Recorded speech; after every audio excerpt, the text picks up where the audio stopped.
asemeko kumeneko kona ndi Declan Ampunga Rice amene ali mpira. Declan Rice dzasema ku kampeni nkati mwa ndani kuti asumbe sanasumbe bwino lomwe abwere tsopano. Apereka penalty kuno penalty ya England. Luka Modric anachita chosesa kuchita monyochola katswiri non Madueke ndiye ndi penalty ya England. Harry Kane subwera kawiri moyo uno koma mwayi umatobwera kawiri abwereko kubereko Harry Kane kumenya kugoletsa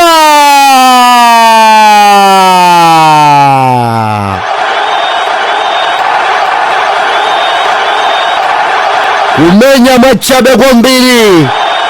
mwayi wachiwiri ukapatsidwa samasekererayi koma kulumira mulomo wapasi kumenya Harry Kane mpira kutumiza mbali nayi goalkeeper ngati Sadala kukwera sombali nayi mtima utauchotsa linawo Dominic koma posindikira kuti chigoli sakwira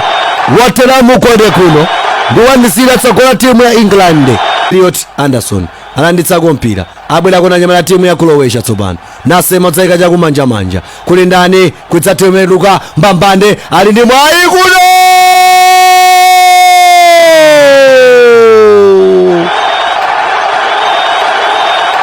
kuyenda mwachabe kwa mpira nyamala timu ya Croatia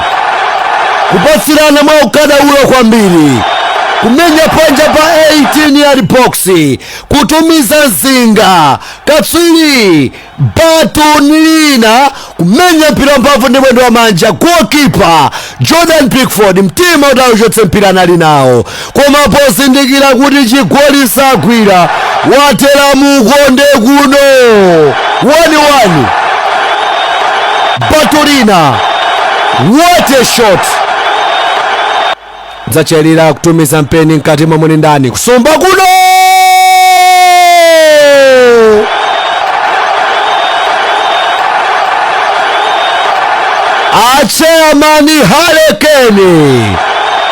Chairman Harry Kane kusumba mpira wabwino kwambiri umene anasema Ampunga Declan Rice goalkeeper timu utauchotsa mpira anali nawo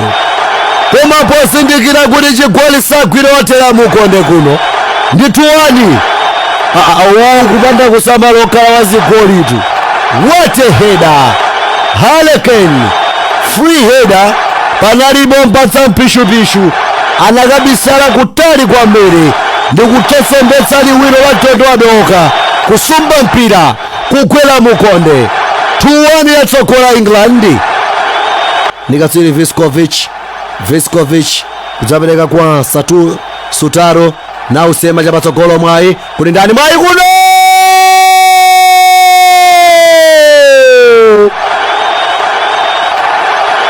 zachitikanso kuno Peter Musa wagwedezanso ukonde kachiwiri mtima utauchotsa mpira anali nawo katsiri Jordan Pickford koma poti chigoli sakwira watera mukonde kuno ndi tutu kuno akuno tutu adzutseni kuno zioneka ngati zikanalipo kuyendera masewero amenewa ndi tutu pakanali pano chigawo chachiwiri chayambapa kutetemuka nyamata timu ya Mangalande apita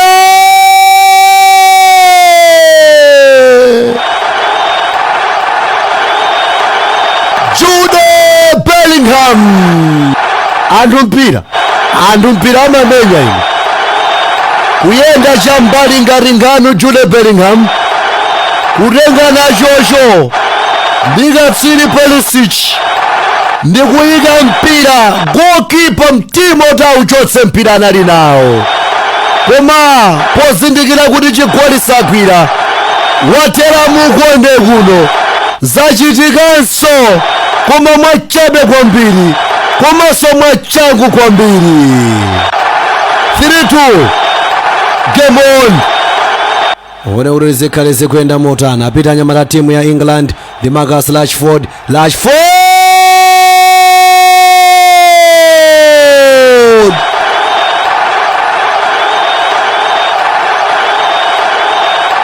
anapatsirana mwamba kwambiri anyamata timu ya England kuponderana 1-2 Bukayo Saka kuyendapo analika Tsiri Gray kumponyera mzake Marcus Rashford. Morgan Rogers amamuza ndipatse apa Rashford kuona kuti waima motani goalkeeper ndi kuyika mpira komweko goalkeeper wa Croatia Timothy auchotse mpira anali nawo koma posindikira kuti chigoli sagwira wateramu ukonde kuno ndi 4-2 angaribodza 4-2 kuno. Marcus Rashford super substitute kulimbitsa mtima ku Englandewo kuti chinthuchi chili bwinobwino 3 points tisamala zigoli zokwanira zinayi ndekuti 6 masewera amenewa azitizi zachinyedwa.